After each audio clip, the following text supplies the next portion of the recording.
In this video, I'm taking a break from the Sigcross and having a look at something a little bit different in 223. I came across these copper projectiles with ball bearing in the nose, designed by an Australian company called Outer Edge Projectiles. I'll leave a link in the description. And I thought it might be interesting to try them out. The ball bearing aspect had me really intrigued. So I bought a pack of the 57 grain BBTs, or ball bearing tipped projectiles, and hand loaded them to a safe powder charge as per the website data. I'm using twice fired Hornady Bryce. The BBT projectiles are essentially a hollow point with a small steel ball bearing inserted into the tip. The idea is that when the projectile strikes the target, the ball bearing pushes back into the copper projectile and forces it to expand. Outer Edge claim their copper projectiles are machined to a tolerance of 1 micron, with no batch-to-batch variations. They state their projectiles will expand down to 1800 feet per second, with a typical weight retention of 95% of the original projectile, lending itself to a deeper penetration than a standard cup and core bullet. The benefit of the ball bearing is to increase ballistic coefficient between 8 and 15%. Outer Edge projectiles are coated in a proprietary dry lubricant, which gives them that cool metallic grey appearance. And this also helps to reduce fouling, is easy to clean, and is claimed can extend barrel life under the right conditions. And for those that hunt, the lubricant is also non-toxic, so combined with a copper projectile, there is no risk of lead contamination of harvested meat either. Alright, that's enough talk. Let's load them up and get to slinging some copper BBTs.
And then if you're a landlord, they get fucked around too.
been messed with. So it's all marked experimental number 6. He reckons, oh, it's worth a lot of money. I said, mate, it was worth a lot of money for a salt bomb, you know? But because it's been messed with, even though it was marked number 6 and the bolt and everything was matching, it had different barrels. It had salt. He had 3 grand on it. He goes, oh, and he rang me back, oh, you should do this, you know, you should do this. You know, oh, no, I said, oh,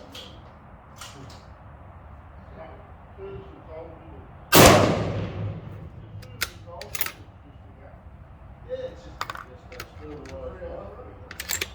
But experimental only made, anyway.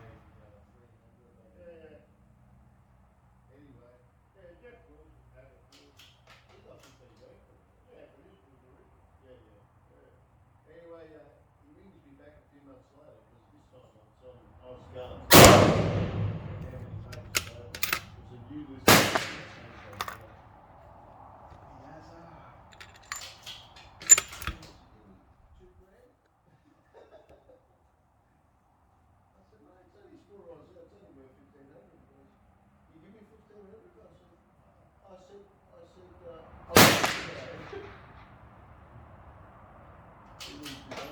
Another way. You still want to buy 1,500? I said, no, I said, I don't need it. And then he relisted it. That's like having a guy that's taking the background off.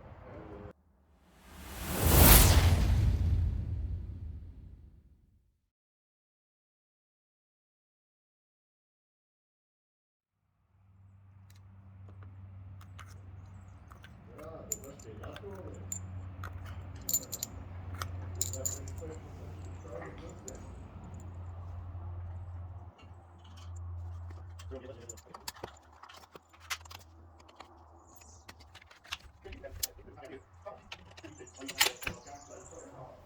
Unfortunately, I don't have a chronograph, and the outer edge load data doesn't provide any guidance either. So I'll be dialing my scope based on the 55 grain Hornady VMAX, which is 7 clicks up at 200 meters.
Alright, so let's see how the 57 grain BBT did on paper at 100 metres.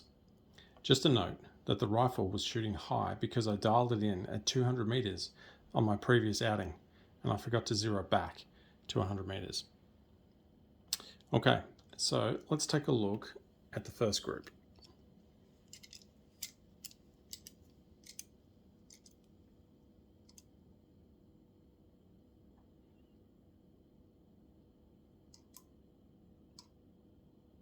Okay, so that's coming in at 1.860 inches. I'm not too happy with that, especially since this tikka can achieve half MOA groups. However, I will note that those first two shots down here were off from the cooler barrel, and they seem to be significantly off from where the rest of the bullets started grouping from the third shot onwards. So I'm not sure what happened there. Could just be me, but yeah, not a great result. So for this second group, that is much more like what I was expecting to see. Even though I messed up that fourth shot, this still came in at a respectable sort of group size of around 1.272 inches. And you can see those first four shots here, they really started to come together. And if I just measure those four,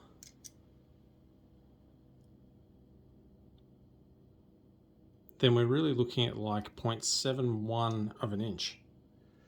So that's much, much better. But unfortunately, that last shot didn't work out, and it is what it is.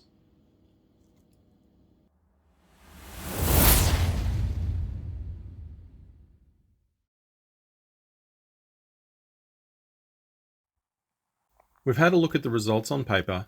Now let's take a look at the results on steel at 200 meters. The steel gong is 150 millimeters in diameter and 12 millimeters thick. It is made of BIS Alloy 500 steel, which is similar to AR 500 steel. It's rated for 2,800 feet per second and up to 5,000 foot-pounds of energy. At 200 meters, the target is visually 4.5 MOA in the reticle. I've shot this target many times before with all sorts of hunting and target bullets. And the first thing I noticed using these BBT bullets is that there is a small but noticeable indentation where the ball bearing has struck the steel. No other projectile has scratched the surface of this steel before. The other thing that I found quite interesting is that the impact of the copper bullet didn't remove anywhere near as much paint as I expected it to. There's just a small circle around each hole where the ball bearing hit.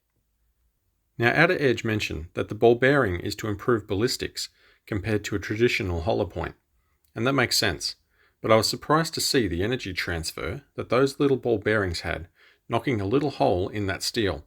So I was aiming for the center of the target with each shot. I came up 7 clicks on the scope, but I probably needed 8. As you can see, the shot placement is a little low and to the right. Anyway, I couldn't tell at the time, and my guess is that the 2 shots that missed out of the group of 10 went low and to the right of the target. So let's take a look at the first 4 shots that hit the target, and we'll take that as the group, even though 1 shot went astray.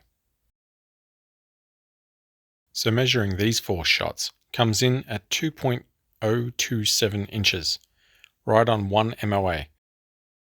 Now let's take a look at the next 4 shots.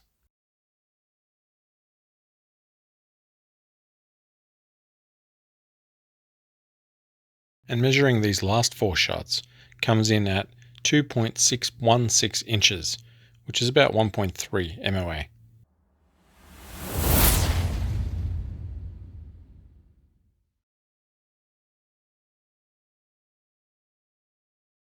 So in summary, these 57 grain Outer Edge copper ball bearing tipped projectiles performed reasonably well, certainly good enough to make a lethal strike on a fox or something similar.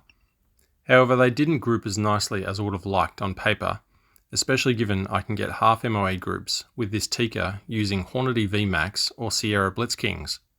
I was impressed to see the energy delivered to the steel target at 200 meters though, and it makes me wonder how well these bullets expand, given the ball bearing tip. Maybe something to consider in a future video. In any case, it was good to try something different. Let me know in the comments what you thought of these Outer Edge projectiles, and if you'd like me to try something out in 6.5 Creedmoor. Well, that's a wrap for this video. I really hope you enjoyed it. Please leave a like and subscribe, and I'll see you on the next one.